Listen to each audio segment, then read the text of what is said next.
Nós estamos apresentando então essa epístola e a igreja aqui descrita pelo apóstolo Paulo como uma igreja modelo. Se você acompanhou as meditações até aqui, nós falamos no início, na primeira semana, no primeiro capítulo. É uma abordagem mais pastoral, então a gente não está abordando todos os detalhes do texto, mas de maneira pastoral nós fizemos uma espécie de resumo do capítulo. E no primeiro capítulo eu disse que Paulo ele vai demonstrar a convicção que ele tinha de que esses irmãos eram eleitos no Senhor, de que esses irmãos haviam escutado a mensagem do Evangelho e haviam crido no Evangelho e de fato haviam se convertido, haviam evidências de que eles de fato haviam recebido a palavra.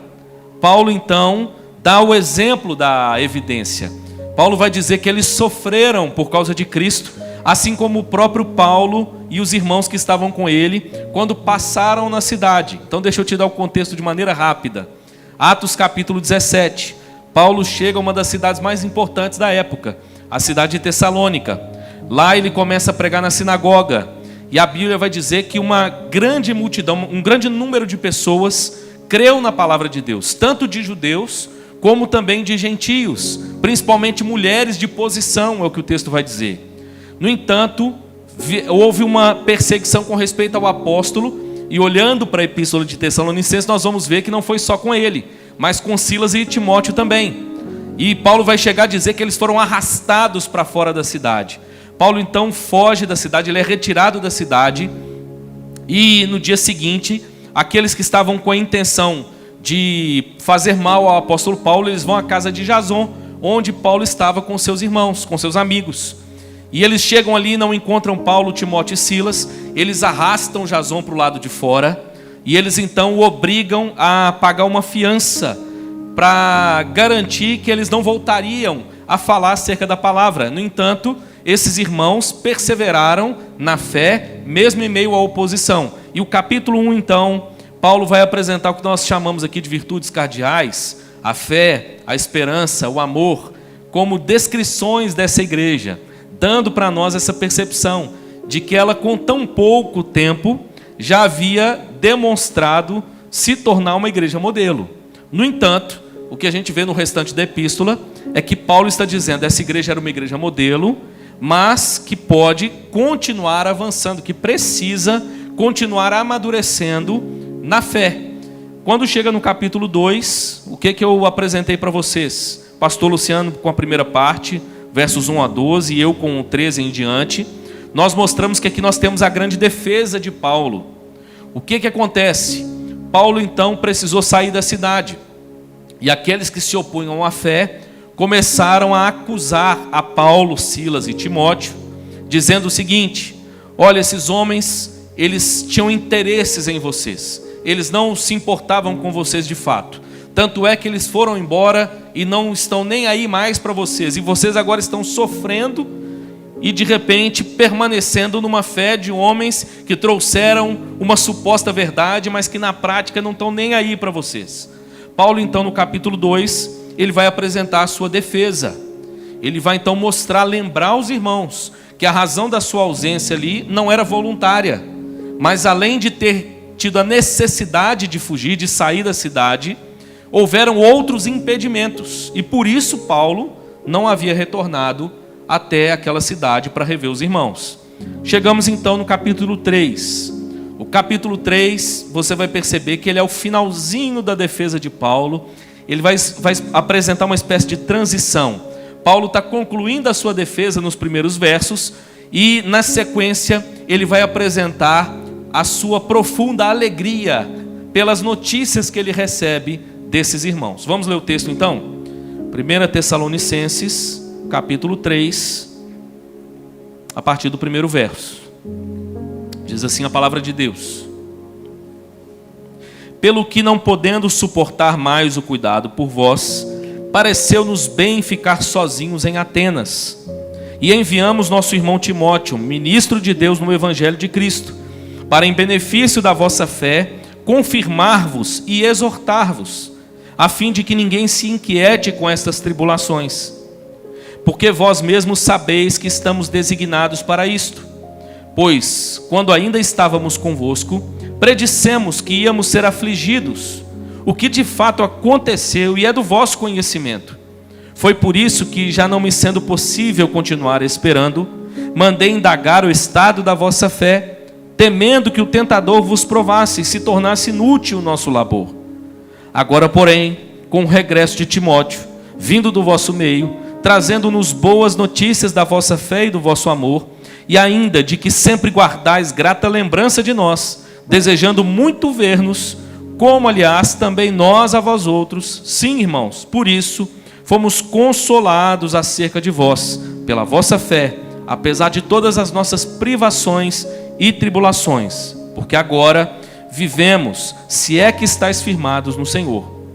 Pois que ações de graças podemos tributar a Deus no tocante a vós outros, por toda a alegria com que nos regozijamos por vossa causa diante do nosso Deus, orando noite e dia, com o máximo empenho, para vos ver pessoalmente e reparar as deficiências da vossa fé.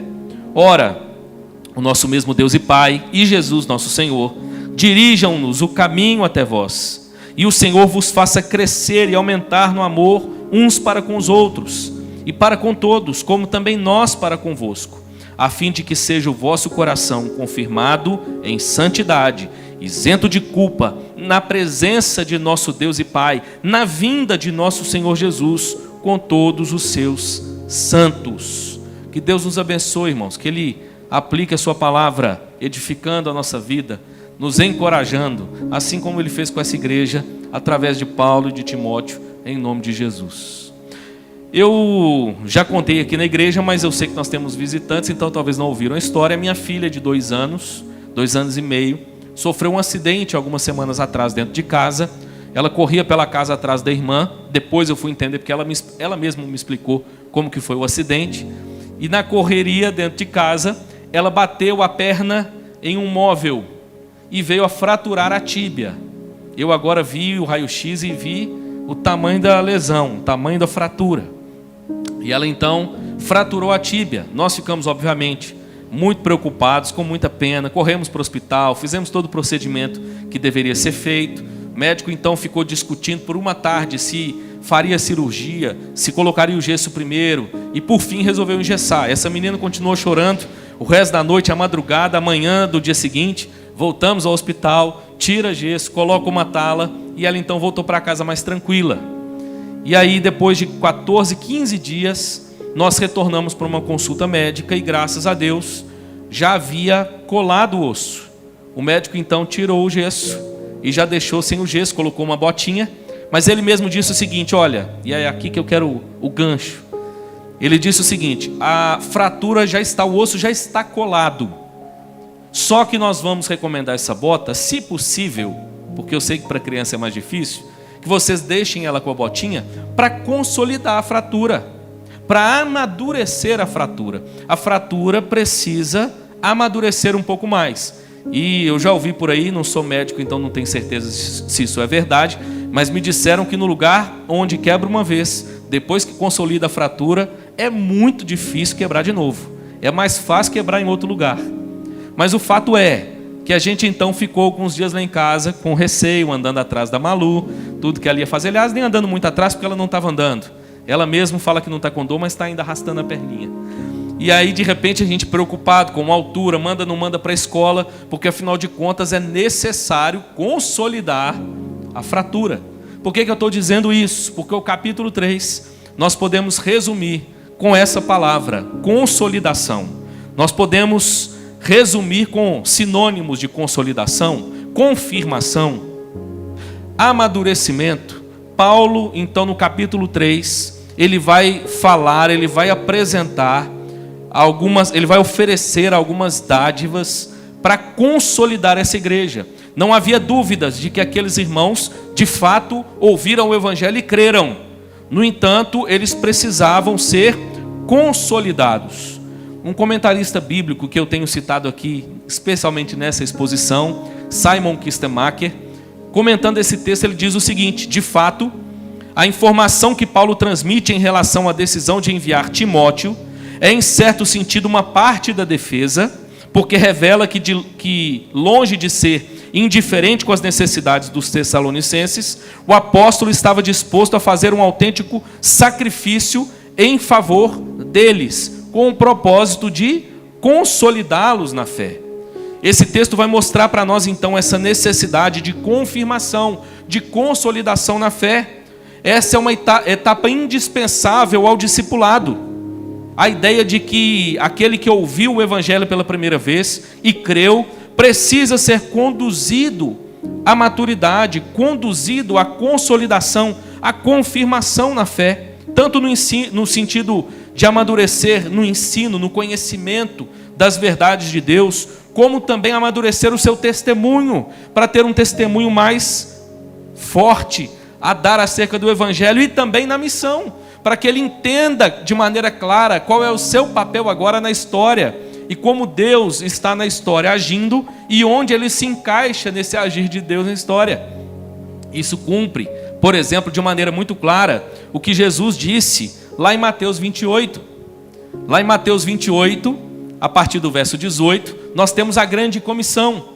E lá o que acontece? Jesus está ensinando os seus discípulos, primeiro, que a autoridade era dele, mas na medida em que essa autoridade era dele, ele agora estava oferecendo aos seus discípulos, para que os seus discípulos agora anunciassem o evangelho até os confins da terra.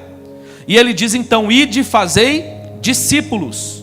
A primeira parte desse discipulado tem a ver com a ideia da evangelização, do alcance daqueles que ainda não ouviram falar de Jesus. Mas o próprio Cristo continua, e lá no verso 20, a Bíblia diz o seguinte: ensinando-os a guardar todas as coisas que vos tenho ordenado. Deixa eu te dizer uma verdade, meu irmão, nessa noite. Eu, como pastor, eu não me sinto seguro de dizer que eu já ensinei a IPVO, ou mesmo a Betel, onde fiquei 11 anos, a guardar todas as coisas que Jesus nos ensinou. Temos tanto ainda a compartilhar, irmãos. Temos tanto ainda a compreender. Temos tanto ainda a aprender no nosso coração e na nossa alma. E Paulo então está escrevendo para confirmar essa igreja, consolidar essa igreja. E por que não dizer, dessa forma nós temos a oportunidade hoje também de sermos consolidados, confirmados, de amadurecermos na fé. E quando a gente olha para esse texto, então, o que nós vamos descobrir? Como é que ele se apresenta? Paulo vai oferecer então a essa igreja, e por tabela a nós também, 4 dádivas para a consolidação na fé. A primeira dádiva que Paulo vai oferecer aos tessalonicenses para confirmação na fé foi um homem. Essa foi a primeira dádiva de Paulo. Se você voltar os seus olhos para o capítulo 3, os versos 1 e 2, você vai ver que esse homem é Timóteo. A primeira dádiva de Paulo, então, à igreja é um homem. E eu vou te explicar o que eu quero dizer com isso. Hoje, irmãos, infelizmente, parafraseando o que diz o mestre Hernandes, a igreja moderna, irmãos, procura melhores métodos para crescer, para expandir, mas Deus procura melhores homens. Deus usa homens, Deus unge homens e não métodos. E quando nós olhamos para esse texto, uma das belezas é que ele não é apenas sobre Paulo. Se você ouviu e se lembra o que eu disse lá no início, essa epístola é uma epístola escrita em conjunto. Se você der uma olhada lá no capítulo 1, Paulo começa a epístola dizendo o seguinte: Paulo, Silvano e Timóteo, à igreja dos Tessalonicenses. É uma epístola escrita a 3 mãos. Eles estão aqui como uma equipe pastoral, escrevendo à igreja. Paulo foi um grande homem, irmãos, um grande mestre. Mas nós temos que tomar cuidado para não idolatrarmos esses homens. Ao mesmo tempo, para perceber que Deus continua levantando homens e mulheres para serem uma bênção no seio da sua igreja. E quando nós olhamos para esse texto, uma das belezas é que agora já não é Paulo que vai estar em evidência nesses 2 versos, mas Timóteo. É interessante que Paulo, pelo que o texto descreve aqui, ele não toma inclusive essa decisão sozinho. Até mesmo a decisão é tomada coletivamente. Olha o verso 2. E enviamos nosso irmão Timóteo. A ideia aqui do texto é: Timóteo Paulo e Silas se assentam e discutem a melhor estratégia para que eles estivessem agora cuidando da igreja de Tessalônica. E a melhor estratégia, irmãos, passa pela vida de um homem. O homem escolhido é Timóteo. Timóteo, então, é enviado àquela cidade. Kistemacher ainda diz o seguinte, comentando esse bloco. O sentido do verso 1 é o seguinte: diante do fato de que nossa tentativa imediata de regressar a vocês foi frustrada por Satanás, e que não obstante não podemos suportar ou resistir à separação por mais tempo, decidimos de boa vontade privar-nos da valiosa presença de um de nossos membros, embora isso significasse ficar sozinhos na cidade de Atenas, tão mundana e idólatra. Paulo então se assenta com Silas e Timóteo e toma uma decisão: vamos enviar Timóteo, mesmo que isso nos custe a presença dele. Guarde isso que eu vou te falar, meu irmão. A igreja do Senhor Jesus, na medida em que ela forma e envia pastores, isso não significa que é algo fácil para a igreja. É sempre um grande desafio, porque aquele que parte faz falta para nós. Nós o amamos, nós temos prazer na sua companhia, mas há algo maior que nos move, há algo maior que nos impulsiona, e esse algo maior é o reino de Deus. E Paulo e Silas então resolvem enviar Timóteo. A beleza desse texto é que ele está descrevendo essa saudade que Paulo tinha dos Tessalonicenses, mas ao mesmo tempo percebendo que havia um impedimento para que ele mesmo estivesse ali. No entanto, isso não impede Paulo de, através de um profundo cuidado, Paulo e Silas agora enviarem a Timóteo para que ele então cuidasse daquela igreja. Provavelmente, à luz do que o texto descreve e os textos paralelos, Paulo está dizendo aqui que ele enviou Timóteo e pouco tempo depois, Silas também precisou partir. E Paulo precisou ficar literalmente sozinho na cidade de Atenas. Mas o que Paulo está dizendo é: eu vos dei um homem, porque era necessário para a consolidação de vocês. É bonito perceber, irmãos, nesse texto, a maneira como esses irmãos então enviam a Timóteo com um propósito muito bem definido. No verso 2, a descrição do propósito era o benefício da vossa fé. E ele ainda vai dizer como é que seria esse benefício: confirmar-vos, olha a palavra que eu disse aí, que resume esse capítulo, e exortar-vos. As duas palavras aqui que no original vão dar a ideia tanto de exortação quanto de encorajamento. Timóteo foi enviado com essa dupla missão. Aliás, poderíamos talvez resumir essa dupla missão de todo pregador e de todo pastor: exortar os insubmissos, mas ao mesmo tempo encorajar os fracos. E Paulo e Silas então enviam a Timóteo para a cidade com essa intenção. Há ainda um propósito no envio de Timóteo: não apenas que ele cuidasse da igreja, mas que ele também trouxesse notícias para Paulo. Está aí no verso 5. O verso 5 diz: foi por isso que, já não me sendo possível continuar esperando, mandei indagar o estado da vossa fé, temendo que o tentador vos provasse e se tornasse inútil o nosso labor. O cuidado, o zelo, o amor de Paulo era tal que essa também é uma das razões pelas quais ele envia Timóteo. Paulo está dizendo: olha, eu precisava de notícias de vocês. Eu estava com o coração aqui inquieto, querendo saber o estado da alma de vocês. E essa também foi uma das razões pelas quais nós enviamos Timóteo. E eu termino esse primeiro ponto então te dizendo o seguinte: só há duas formas, ou existem duas formas de nós sabermos o quanto é importante que a igreja do Senhor tenha bons pastores. E eu uso aqui agora trazendo para a palavra pastor, ainda que num primeiro momento usei a palavra homem de maneira mais genérica, porque afinal de contas o texto menciona Timóteo como ministro, e a palavra aqui aponta para essa ideia do enviado, do arauto, do proclamador. Há duas formas de nós sabermos o quanto um bom pastor é importante para a igreja, irmãos. A primeira delas é tendo um bom pastor. Quem foi pastoreado por um homem de Deus sabe do que eu estou falando. Eu cresci na mesma igreja que frequentei até vir para IPVO. Cheguei com 3 anos. Nesse tempo passaram pastores. Esse é um costume da igreja presbiteriana. Os pastores mudam com mais frequência do que em outras denominações de igreja. Logo que eu cheguei, com pouco tempo, chegou ali o reverendo Obedes Ferreira da Cunha. Foi meu pastor por 12 anos. 2 passagens, se não me engano, uma de 8 anos e outra de 4. Foi quem me batizou e com quem eu fiz profissão de fé também aos 12 anos. Irmãos, durante toda a minha jornada de fé, várias vezes eu me peguei olhando para trás, mesmo quando não era pastor. Quando de repente algo ia mal na igreja, eu me lembrava, falava, mas não é assim que eu aprendi. Eu tive um bom pastor. O reverendo Obedes foi um homem de Deus. E eu lembro lá atrás como era que um homem de Deus agia. Olha a importância, irmãos, de nós termos um bom pastor.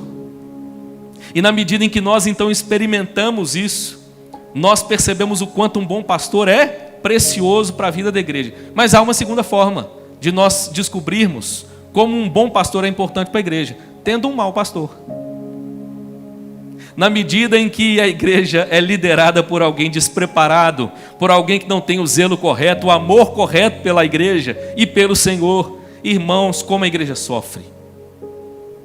Lembro de um colega, pastor, missionário, quando discutíamos sobre o envio de uma determinada pessoa para uma das nossas congregações, lá no sertão do Pernambuco, e havia dificuldade em encontrar alguém para enviar. E eu disse para ele, pastor, estou sofrendo, porque eu preciso de alguém lá para cuidar daquele povo. E eu me lembro da frase dele que eu nunca mais esqueci. E ele me disse, pastor, ore, fique tranquilo, porque no tempo certo Deus vai mandar. Mas uma coisa o senhor precisa ter certeza: é melhor não ter pastor do que ter o pastor errado. Como, irmãos, um homem de Deus é instrumento e é importante para a edificação da igreja.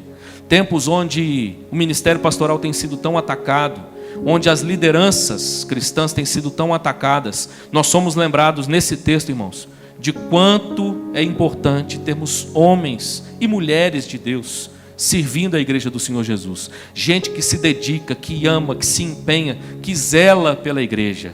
Como a igreja é edificada dessa forma, como a igreja amadurece, irmãos, como a igreja é consolidada na fé. Segunda dádiva que nós vamos encontrar nesse texto aqui apresentada por Paulo. Paulo, além de dar à igreja de Tessalônica um homem, ele deu também à igreja de Tessalônica uma carta. O que está acontecendo na passagem? Aqui fica claro para nós agora que essa carta que está sendo escrita, essa que nós estamos lendo e meditando, é uma carta posterior à ida de Timóteo. Paulo está dizendo agora dessa chegada de Timóteo, trazendo notícias da igreja e como ele ficou feliz com as notícias que recebeu. Mas mesmo assim, o que Paulo está fazendo? Escrevendo uma carta. Mesmo ouvindo notícias boas acerca dessa igreja, Paulo agora está escrevendo carta para enviar a esses irmãos, para que eles prossigam ainda mais, amadurecendo, avançando na fé. E aqui nós podemos usar as cartas como um paralelo da própria palavra de Deus, irmãos. Se olharmos o propósito pelo qual Paulo enviou Timóteo e, de certa forma, também levando carta, levando instrução, Paulo vai dizer no verso 3, a fim de que ninguém se inquiete com estas tribulações, porque vós mesmos sabeis que estamos designados para isso. E olha o verso 4, pois quando ainda estávamos convosco, predissemos que íamos ser afligidos, o que de fato aconteceu e é do vosso conhecimento. Paulo, estando entre eles naquela primeira passagem, disse sobre as aflições pelas quais eles passariam. Agora Timóteo é enviado, Timóteo está retornando com notícias da igreja. E Paulo está dizendo, olha, lembra das aflições que nós falamos? Elas vieram, elas chegaram, confirmando a palavra que demos a vocês. É interessante, irmãos, que quando nós sofremos, é natural que o nosso coração passe por momentos de fraqueza, de dúvida, de incerteza. Tem gente que acha que dúvida não cabe na fé. E eu quero te dizer que isso não é verdade. Disse isso outro dia em outro sermão aqui também. A igreja do Senhor Jesus é o lugar onde há espaço para dúvidas. Aliás, o oposto da fé não é a dúvida, o oposto da fé é a incredulidade. Mas aquele que crê, ele pode crer mesmo em meio a questionamentos, a dúvidas. E Paulo está escrevendo para consolidar a esses irmãos, dizendo o seguinte: olha, os sofrimentos vieram, pode ser que o coração de vocês esteja titubeando, mas eu estou escrevendo para que vocês fiquem firmes na fé. É interessante que no verso 5, se não me engano, verso 5, nós vamos ouvir Paulo dizendo, falando acerca de Satanás. Ele vai usar uma palavra um pouco diferente aqui. O verso 5, foi por isso que, já não me sendo possível continuar esperando, mandei indagar o estado da vossa fé, temendo que o tentador vos provasse e se tornasse inútil o nosso labor. A palavra que vai aparecer aqui para tentador, ela também pode ser traduzida como enganador. E olha que curioso, essa palavra no original, ela traz a ideia de um cão abanando o rabo. Quem nunca foi surpreendido por um cão desconhecido que abana o rabo, mas que de repente, quando você se aproxima e estende a mão, ele te mostra que o propósito dele era outro. De repente, ele está com aquele sinal de amizade. E você pensa assim: ah, não vai ter nenhum problema. Esse aí é o melhor amigo do homem. E você resolve brincar com o infeliz. E ele de repente abocanha a sua mão. É mais ou menos essa figura que Paulo está dizendo. Essa é a posição de Satanás. Ele engana. Ele finge que está tudo bem. É como se ele te trouxesse a sensação de que não vai ter nenhum problema. E de repente ele te oferece perigo, te oferece risco. E Paulo vai dizer que ele temia que esses irmãos então, que a fé deles fosse provada e que de alguma forma se tornasse inútil o seu labor. Aqui nós precisamos distinguir, irmãos, o engano parcial experimentado por verdadeiros cristãos do engano permanente experimentado pelos falsos cristãos. Paulo está demonstrando aqui esse temor, esse cuidado, primeiro, de que o tentador provasse a vida de alguns e dessa forma fosse revelado que eles na verdade não eram dos nossos e eles fossem permanentemente enganados. Mas outro, de maneira inclusive mais enfática, Paulo já havia afirmado que cria na conversão desses irmãos, que eles estavam dando frutos na fé, mas ele temia que o tentador os provasse e que eles fossem parcialmente enganados. Guarde isso, meu irmão. Essa é a posição de Satanás em relação aos eleitos, aos filhos de Deus. Ele também tenta os eleitos. Ele também busca formas de enganar aos eleitos. E não se engane, ele pode fazer isso parcialmente. Seu coração pode ser temporariamente enganado pelo engodo de Satanás. E Paulo temia que isso acontecesse com esses irmãos, e que nesse sentido a jornada se tornasse mais demorada, o amadurecimento demorasse mais. E Paulo está se alegrando, porque ele acabou de descobrir que esses irmãos ficaram firmes diante das tentações, diante do engano de Satanás. Esse autor que eu citei, irmãos, ele faz uma espécie de paráfrase do que as pessoas estariam dizendo aos irmãos em Tessalônica. E é como se isso aqui estivesse acontecendo. Pense nos inimigos da fé falando. Entendemos perfeitamente como foi que esses estrangeiros fanáticos, vindos de Filipos, conseguiram desviá-los. Vocês foram levados a crer que o interesse deles por vocês era sincero. Sua súbita partida, porém, e seu desinteresse em voltar, comprovam claramente que não alimentavam a mínima solicitude por vocês. Além do mais, as coisas que lhes têm sucedido desde sua vinda revelam que os deuses não estão contentes com vocês.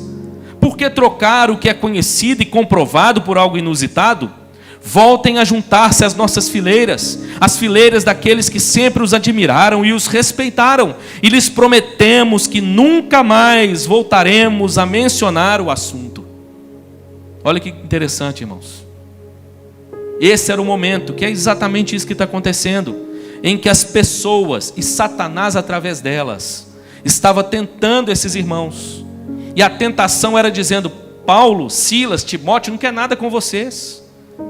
E olha a prova disso: os deuses abandonaram vocês e vocês estão sofrendo. Você lembra dos amigos de Jó quando ouve isso aqui? Talvez você lembre até de algum amigo seu, em algum momento de luta, de provação, de aflição, pelo qual você mesmo experimentou. Mas sabe qual que é a beleza da passagem, irmãos? Paulo deu a essa igreja uma carta. E sabe o que essa carta está afirmando?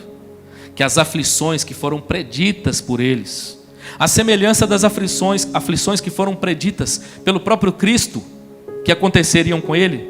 Lembra de como Jesus alertou seus discípulos de que ele seria traído, traído com um beijo, e dessa forma seria entregue, seria dessa forma afligido, crucificado e morto. E como os discípulos tiveram dificuldade em crer nessas coisas, Cristo havia predito. Paulo aqui, Silas e Timóteo também haviam predito a esses irmãos: olha, vocês vão seguir a Jesus e a consequência disso serão aflições. E as aflições vieram. E Paulo agora dá a eles uma carta com a intenção de mostrar que as aflições preditas servem para fortalecer a fé na medida em que elas se cumprem. Paulo está dizendo: vocês estão sofrendo? Fiquem tranquilos, porque eu não disse para vocês que seria dessa forma. É uma prova de que Deus continua cuidando de vocês, ao ponto dele preparar o coração de vocês para as aflições que viriam. Quantas vezes nós experimentamos situações assim? Ouvimos a palavra, irmãos, a palavra nos ensina, nos adverte, nos exorta, e de repente nós nos pegamos no meio de aflições, no meio de lutas. Mas que encorajador saber que nós temos da parte de Deus o cuidado de nos apresentar também o resultado depois da luta. O mesmo Deus que afirma que os filhos de Deus, os seus discípulos, os seus servos, passariam por aflições. Lembra de Jesus em João 14? No mundo tereis aflições. Esse mesmo Deus afirma: tende bom ânimo, porque eu venci o mundo. É exatamente isso que está acontecendo com os Tessalonicenses. Uma carta, a palavra de Deus, para encorajar esses irmãos a ficarem firmes, apesar das aflições pelas quais eles estavam passando. Terceiro lugar, Paulo vai mostrar para nós aqui então, irmãos, que ele ainda tem mais uma dádiva a oferecer para a igreja. Lembra? A primeira dádiva, Paulo deu a Tessalônica um homem. Deus tem dado pastores à sua igreja. Deus tem levantado homens e mulheres para servir a sua igreja com zelo e temor. Paulo deu a essa igreja uma carta. Deus nos deu, irmãos, a sua palavra, para que o nosso coração esteja consolidado, para que nós sigamos amadurecendo na fé, sabendo não só acerca das provações pelas quais nós passamos, mas sabendo que nós somos mais do que vencedores em Cristo Jesus. Terceiro lugar, Paulo deu a essa igreja uma oração. Terceira dádiva de Paulo a essa igreja eram as suas orações. Se você der uma olhada comigo no verso 6 e 7, primeiramente, você vai perceber que há uma transição aqui agora. Esse é o momento em que a defesa de Paulo, ela termina e fica de maneira mais clara, presente para nós, a alegria de Paulo com as notícias que recebeu desses irmãos. Paulo vai focar mais em falar da sua alegria acerca daquilo que Deus havia feito na vida desses irmãos. Verso 6 diz assim: agora, porém, com o regresso de Timóteo, vindo do vosso meio, trazendo-nos boas notícias da vossa fé e do vosso amor, e ainda de que sempre guardais grata lembrança de nós, desejando muito ver-nos, como aliás também nós a vós outros. Olha a primeira notícia. Timóteo chega e diz: Paulo, tenho boas notícias para trazer. A fé dos irmãos segue sólida. O amor dos irmãos é verdadeiro. E mais, Paulo, eles também têm muita vontade de nos reencontrar. Essa foi a notícia que chegou até Paulo. Paulo tinha muito desejo de voltar a Tessalônica, mas o desejo também era da igreja. Paulo tinha muito prazer na igreja, mas a igreja também tinha muito prazer em Paulo. Irmãos, como isso é bonito no Evangelho. O reino de Deus, irmãos, começa na igreja local, ela é a agência do reino, mas ele se expande. E os laços que nós nutrimos, irmãos, são muito maiores do que qualquer dificuldade, seja ela geográfica, histórica, às vezes até doutrinária, porque afinal de contas, somos um só corpo em Cristo Jesus. Paulo, irmãos, está feliz agora, porque ele recebeu a notícia de que a igreja também tem saudade dele. É bonito isso, não é? E olha que bonita a sequência. Verso 7. Sim, irmãos, por isso fomos consolados acerca de vós, pela vossa fé, apesar de todas as nossas privações e tribulações. É muito bonito, irmãos. Paulo está preocupado com a fé desses irmãos por causa das provações. E ele manda Timóteo, ele manda uma carta. Mas agora chega até ele a notícia dos irmãos. E sabe o que Paulo diz? Nós também fomos consolados nas nossas tribulações pelas notícias que chegaram de vocês. É bonito isso no Evangelho, irmãos. A gente se dispõe a consolar e acaba que a gente é que é consolado. Quantas vezes eu, como pastor, já experimentei isso? A gente sai de casa e fala assim: vou fazer uma visita para aquele irmão que ele está sofrendo muito. E quando de repente o irmão abre o coração e começa a falar da palavra de Deus, a gente fica até envergonhado, porque a gente é que é consolado. Você já deve ter experimentado isso. Tenho citado aqui, por exemplo, o ancião da Betel, seu Jonas, 97 anos, irmãos. O homem quase não enxerga e quase não escuta. Mas você tem que ver ele andando na rua. Dá até medo. A gente vai com o olho atrás assim, pedindo: Senhor, guarda. Porque ele põe uma marcha firme, irmãos, e vai. Na igreja, uma lupa. E aí ele colocava a lupa para tentar ler a Bíblia. Por fim ele largou a lupa. Não leva mais a lupa.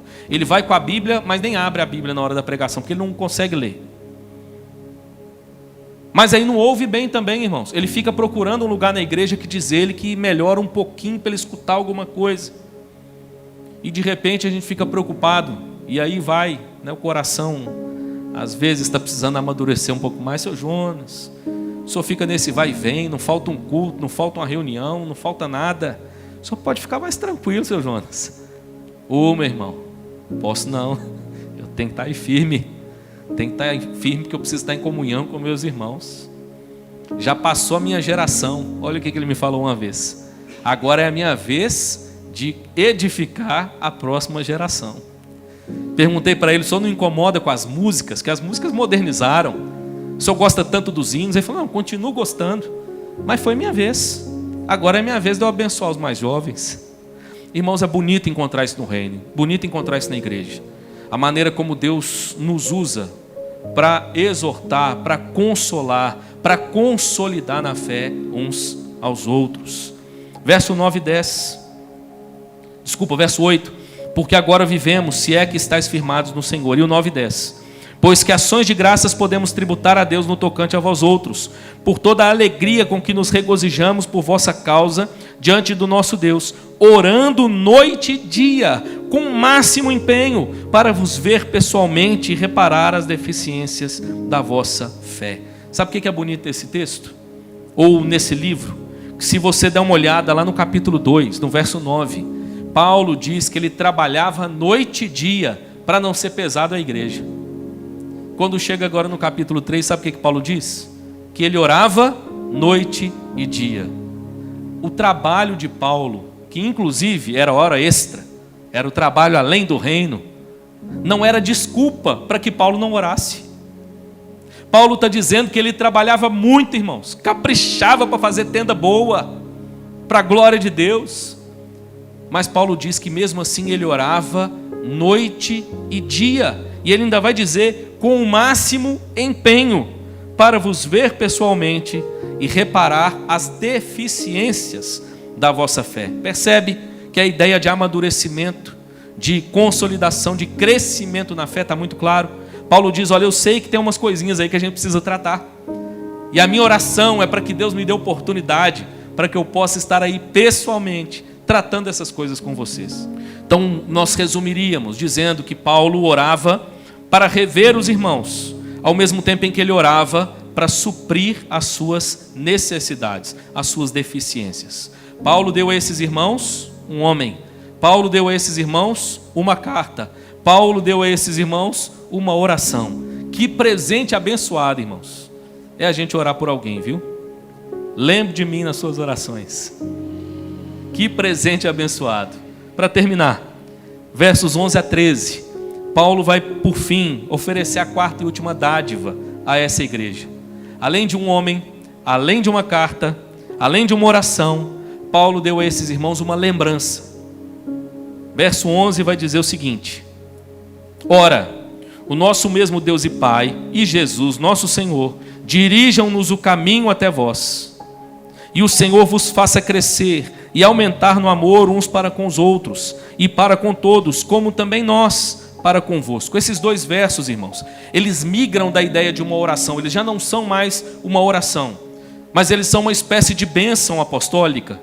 É como se Paulo agora migrasse da oração para compartilhar uma bênção, um desejo para com esses irmãos. Qual era o desejo de Paulo expresso nessa bênção?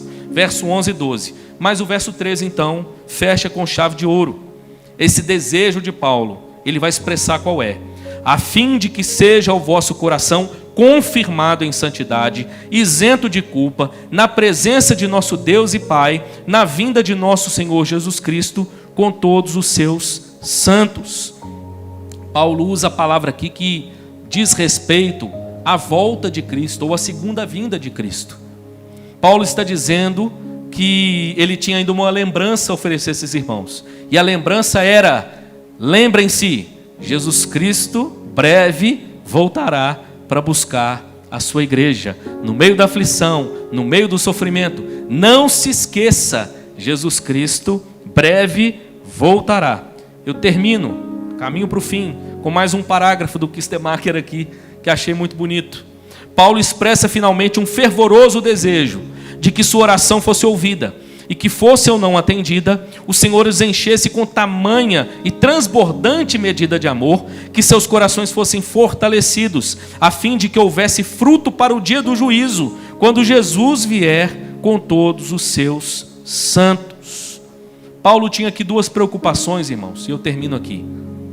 Lendo a epístola, lendo os textos paralelos, duas preocupações. A primeira, ele fala sobre santidade, confirmação na santidade. Era que alguns, diante das provações da vida, voltassem às velhas práticas mundanas, voltassem àquela prática de pecado de antes de conhecer o Senhor Jesus. E infelizmente, irmãos, como tem gente fazendo isso? Sabe qual é o antídoto que Paulo oferece para nós vencermos as fraquezas, as lutas da carne, os pensamentos mundanos? Lembre-se, Jesus Cristo breve voltará. Paulo oferece a eles uma lembrança. Não percam de vista o Senhor. A sua vinda não é demorada. Mas Paulo, além disso, tinha um outro problema com o qual ele lidava. Assim como nós vamos ouvir em outras epístolas, um grupo de pessoas que julgava que Jesus voltaria naqueles dias e por causa disso nem trabalhava mais. Fizeram o seguinte: vamos vender tudo, vamos para casa, vamos curtir a família, vamos ficar à toa, porque afinal de contas Jesus está voltando. E Paulo está dizendo: calma, porque não chegou a hora ainda. A lembrança é: ele virá. A ideia, ao mesmo tempo em que é um lembrete sobre o futuro, é uma reafirmação do presente. Agora é tempo, irmãos, de trabalharmos diligentemente, não só pela fé, mas também pela nossa vida, pela nossa família.